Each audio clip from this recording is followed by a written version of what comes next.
Era 1954 y uno de los primeros aviones de propulsión despegó de Italia. Era el máximo exponente de los viajes de lujo de alta velocidad. Pero 26 minutos después, se estrelló catastróficamente. Murieron 35 personas. Un equipo de investigadores tuvo que resolver el misterio de por qué un avión de alta tecnología se desintegró durante un vuelo rutinario. Lo que descubrieron entre sus restos marcó un punto de inflexión en la historia de la aviación. Accidente aéreo del Comet. Europa, 1954. 9:30 de la mañana. Domingo 10 de enero. Aeropuerto de Roma. Una docena de aviones despegaban y aterrizaban cada hora. En la pista se encontraba el vuelo 781 haciendo escala de Singapur a Londres. El avión era un de Havilland Comet de fabricación británica. El Comet era el primer avión de propulsión de pasajeros. Funcionaba con 4 motores de propulsión Ghost y transportaba 42 pasajeros y tripulantes hasta 800 kilómetros por hora, casi el doble que su competidor más cercano. Para poder alcanzar esa velocidad asombrosa con eficacia, volaba a una altitud de 12.000 metros, donde el aire es menos denso. 22 meses después de su lanzamiento, había 17 de esos magníficos aviones en servicio. 9 de ellos pertenecían a British Overseas Airways Corporation, o BOAC, que también los operaba. A las 10:18 minutos ya se habían completado todas las comprobaciones previas al vuelo. El capitán Alan Gibson firmó para confirmar que todo estaba en orden. El vuelo 781 era uno de los 5 vuelos de Roma a Londres operados por BOAC ese día. Pero los demás vuelos los realizaban aviones de una generación anterior, más lentos, que funcionaban con hélices. A las 10:19 minutos, un BOAC C4 Argonaut, también con destino a Londres, despegó por la pista. A las 10:30, 11 minutos después de que despegase el Argonaut, el Comet comenzó a maniobrar por la pista. El controlador aéreo le dio permiso para despegar. Un minuto después, el moderno avión se elevó en el aire. El viaje a Londres duraría exactamente 2 horas y 37 minutos. A las 10:38 minutos, el vuelo 781 ascendió a una altura de 11.000 metros. Para ascender tan alto y que a la vez los pasajeros pudiesen respirar cómodamente, el ingeniero manejaba un sistema de presurización desde la cabina. Cuando el Comet se elevaba, la presión del aire en el interior de la cabina de pasajeros y la cabina del piloto se mantenía a una altitud equivalente a 2.500 metros, un nivel fácilmente tolerable para el cuerpo humano. Cuando el vuelo 781 estaba ascendiendo, el capitán Gibson recibió un mensaje del capitán Johnson, el piloto del Argonaut, que había despegado antes pero era más lento. George Hawjik, te recibo. Cada piloto empleó la señal de llamada de su avión, que era Hawjik para el Argonaut y Joke Peter para el Comet. A su debido tiempo pasarás por encima de una capa de nubes. Nosotros ahora estamos a unos 11.000 metros. Te avisaré cuando pasemos por ella. Recibido, Al. A las 10:51 minutos, el capitán Gibson volvió a llamar al capitán Johnson al Argonaut. George Hawjik, soy George Joke Peter. George Joke Peter, soy George Hawjik. George Hawjik, ¿ha recibido mi mensaje?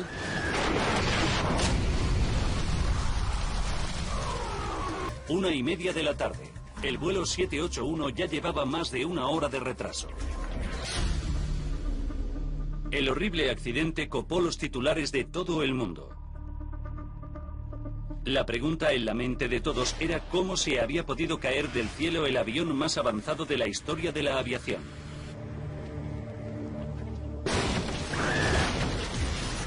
Ahora profundizaremos en la investigación para revelar la cadena de sucesos que derribó el vuelo 781.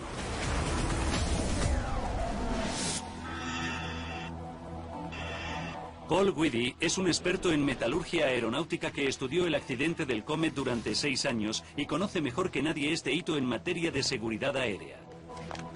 Pero tenía que asegurarse de que se había averiguado realmente la verdad sobre el caso. En 1954 el equipo de investigación no tenía cajas negras, ni grabadoras de datos de vuelo, ni forma de comprender lo que ocurría en el avión en el momento del accidente. Su mejor pista, el propio avión, yacía en el fondo del Mediterráneo. Sin los restos del avión, el equipo de investigación sabía que tenía que desvelar el misterio sin apenas pruebas.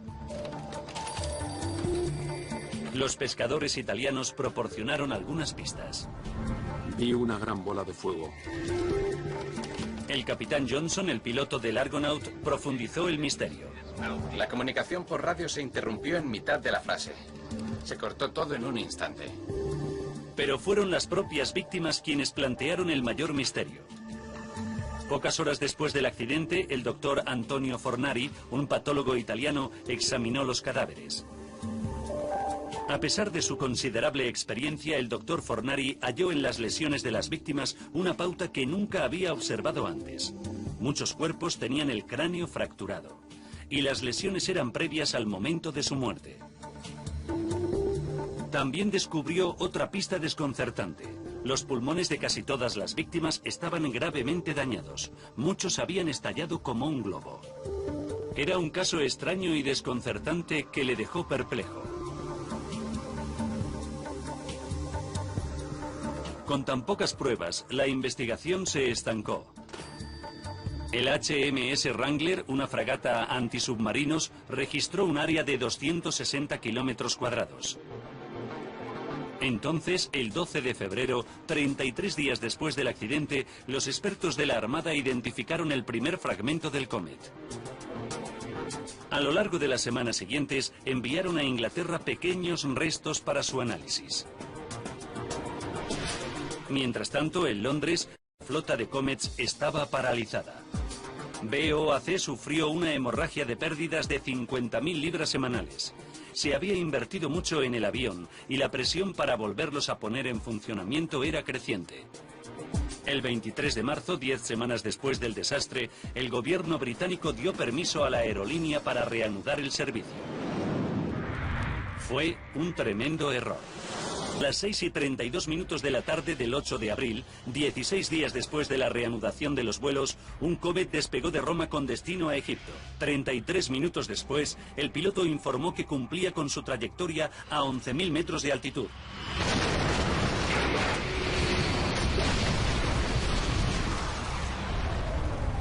Murieron 21 personas más.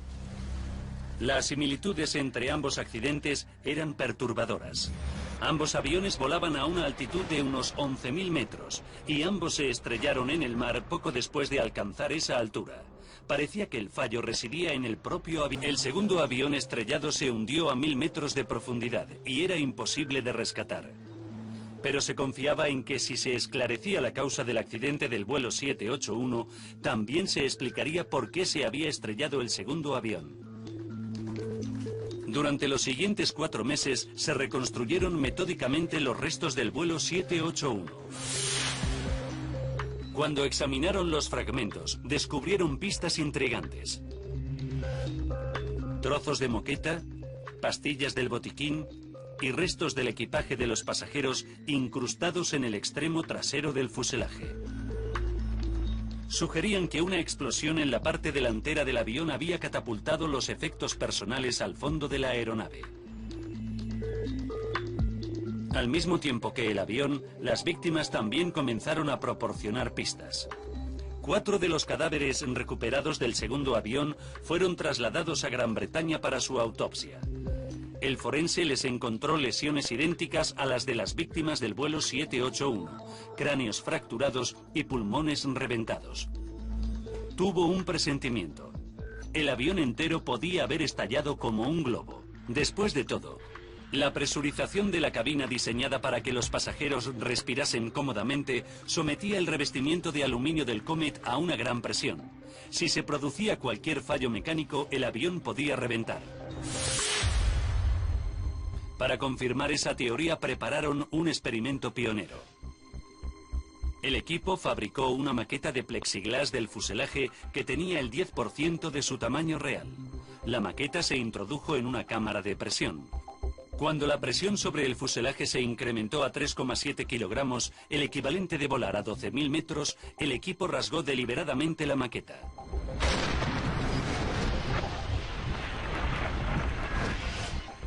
Los asientos se resquebrajaron y salieron volando por el aire. Los muñecos fueron catapultados hacia arriba y se rompieron la cabeza contra el techo del avión. El experimento parecía explicar por qué las víctimas de ambos accidentes habían sufrido terribles lesiones craneales. Y no solo eso, el repentino cambio de presión habría causado que el aire que se encontraba en el interior de las víctimas se expandiera rápidamente, reventando sus pulmones en el acto. Aunque la descompresión explosiva explicara lo que había ocurrido en ambos aviones, el equipo de investigación tenía que descubrir lo que había causado exactamente la debilidad de la estructura del fuselaje. Sir Arnold decidió poner a prueba un avión entero. Era un experimento a una escala completamente distinta y jamás intentada.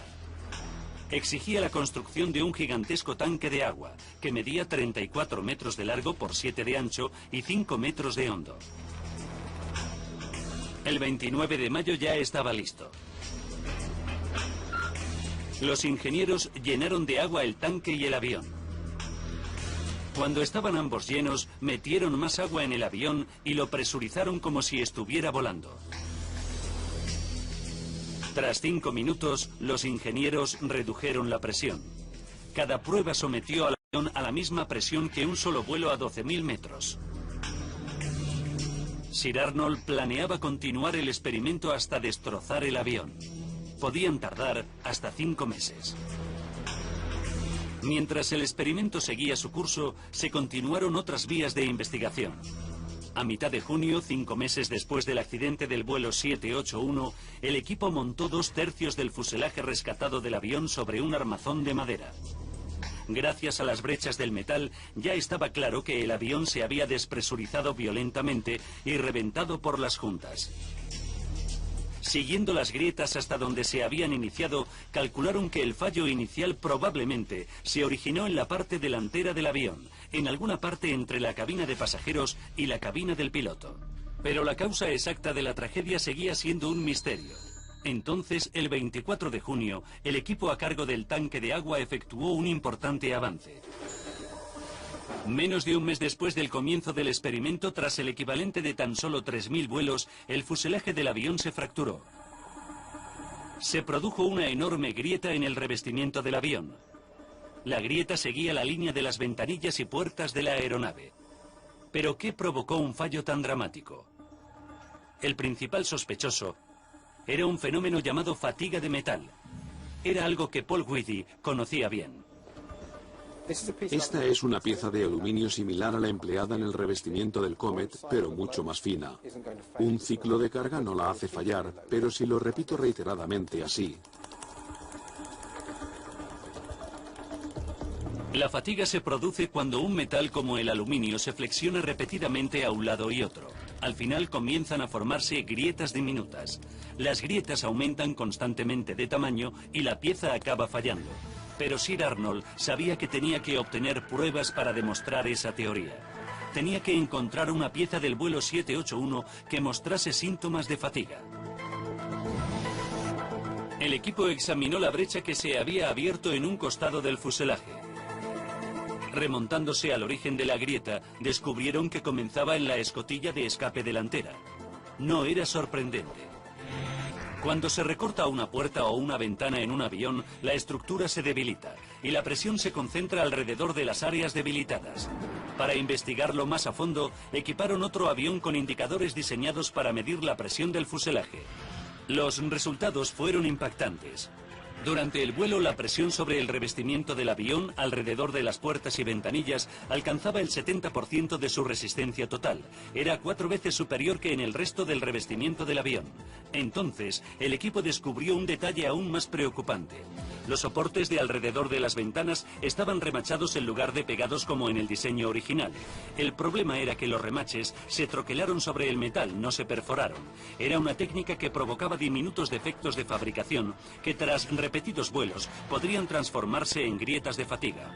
Sir Arnold y su equipo sabían que se estaban acercando, pero aún no habían encontrado señales de fatiga de metal en ninguno de los fragmentos del vuelo 781.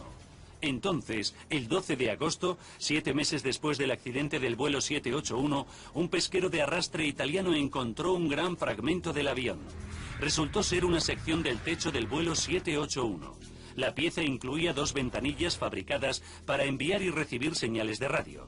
Sir Arnold y su equipo enseguida encontraron lo que estaban buscando. El agujero de un remache de la esquina de una ventanilla mostraba grietas diminutas. Cuando cotejaron la pieza con el resto de los fragmentos, comprobaron que todas las grietas se remontaban a ese punto.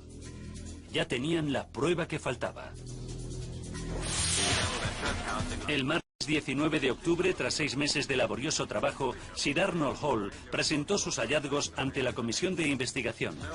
Pero había un detalle que fascinó a Guidi. En 1954, las técnicas para analizar la fatiga de metal eran limitadas. La pieza final de los restos del vuelo 781 se examinó con un simple microscopio, y el equipo se guió por su experiencia para llegar a una conclusión. Hoy, el Museo de Ciencia de Londres conserva esa pieza crucial del avión. Y Guidi quiso volver a examinarla con tecnología del siglo XXI para confirmar si Sir Arnold tenía razón. Para examinar los daños con mayor detalle, Guidi realizó una impresión de la zona clave con una masa a base de silicona.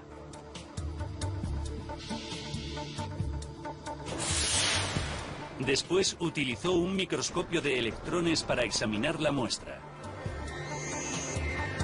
Lo amplió 800 veces y pudo ver los detalles que Sir Arnold nunca vio. Encontró un diminuto defecto de fabricación, probablemente formado cuando el remache se troqueló en el metal. Ese defecto de fabricación fue lo que causó que esta grieta de fatiga creciese, y esta imagen demuestra que Sir Arnold y su equipo estaban en lo cierto. Respalda su teoría de que fue una grieta de fatiga lo que provocó el fallo. Más de medio siglo después de la investigación más vanguardista e innovadora de la historia de la aviación, Paul Guidi obtuvo la prueba concluyente de que los resultados de Sir Arnold Hall eran totalmente correctos. Ahora recapitularemos los sucesos que condujeron a aquel accidente fatídico y, basándonos en las pruebas descubiertas durante la investigación, revelaremos qué fue lo que derribó realmente al vuelo 781. 10:31 del 10 de enero de 1954, 26 minutos antes del desastre. El vuelo 781 despegó del aeropuerto de Roma. Los remaches troquelados en el avión durante su fabricación crearon defectos de fábrica microscópicos. Las repetidas presurizaciones transformaron los defectos de fábrica en grietas de fatiga, que se acrecentaron con cada vuelo. 19 minutos antes del desastre, el vuelo 781 ascendió a 11.000 metros. Al ascender, la presión se incrementó y el revestimiento del avión resultó forzado.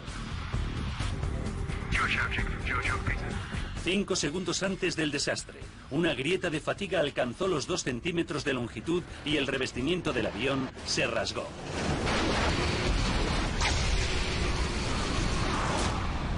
A las 10:57, los restos desintegrados del vuelo 781 se precipitaron desde el cielo.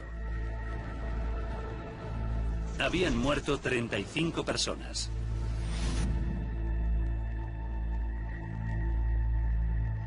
Nunca se olvidará el dolor de la tragedia, pero a algunos los conocimientos científicos obtenidos durante la investigación les sirven de consuelo.